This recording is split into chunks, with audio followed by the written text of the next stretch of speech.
আসসালামু আলাইকুম।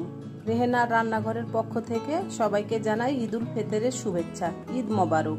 আমি আজকে ঝাটকা ইলিশ বা ছোট ইলিশের ভাজি করে দেখাবো। এই ইলিশ মাছগুলা অনেক দূর থেকে আসে, সেজন্য ইলিশ মাছগুলাকে ভালো করে সাবধানে আপনার কেটে ধুয়ে পরিষ্কার করে নিতে হয়।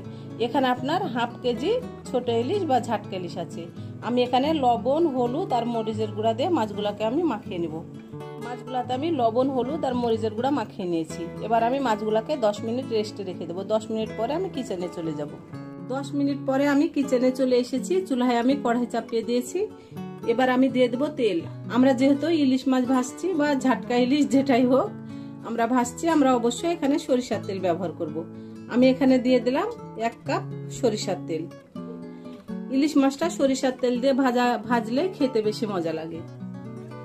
আমি এবার তেলটাকে ভালো করে গরম করে নিব। তেলটাকে ভালো করে গরম করে নিয়ে আমি ফিরে আসতেছি। তেলটা আমার ভালোভাবে গরম হয়ে গেছে। আমি এবার একটা একটা করে মাছগুলা দিয়ে দেব। মাছ ভাজার জন্য চুলার আগুনটা হাই হিটে রেখে আপনাকে মাছগুলা ভেজে নিতে হবে, নইলে মাছটা আপনার নিচে ধরে যাবে। মাছটা ধরে গেলে মাছটা ভেঙে যাবে। আমার মাছের এক পিসটা ভাজা হয়ে গেছে। এবার আমি অপর পিসটা উল্টে দেব। মাছগুলো আমি উল্টে দিয়েছি। এবার আমি মাছগুলো সম্পূর্ণ ভেজে নিয়ে একেবারে ফিরে আসতেছি।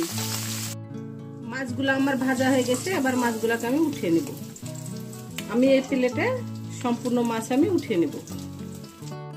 মাছগুলো সম্পূর্ণ আমি ভেজে উঠিয়ে নিয়েছি। এবার আমি মাছগুলোকে এক সাইডে রেখে দেব। মাছ ভেজে যে তেলটা রয়ে গেছে সেই তেলের মধ্যে আমি দিয়ে দেব 4টা পেঁয়াজ কুচি আর আপনার 6টা মরিচ কুচি। মরিচগুলোকে আমি দুভাগ করে নিয়েছি।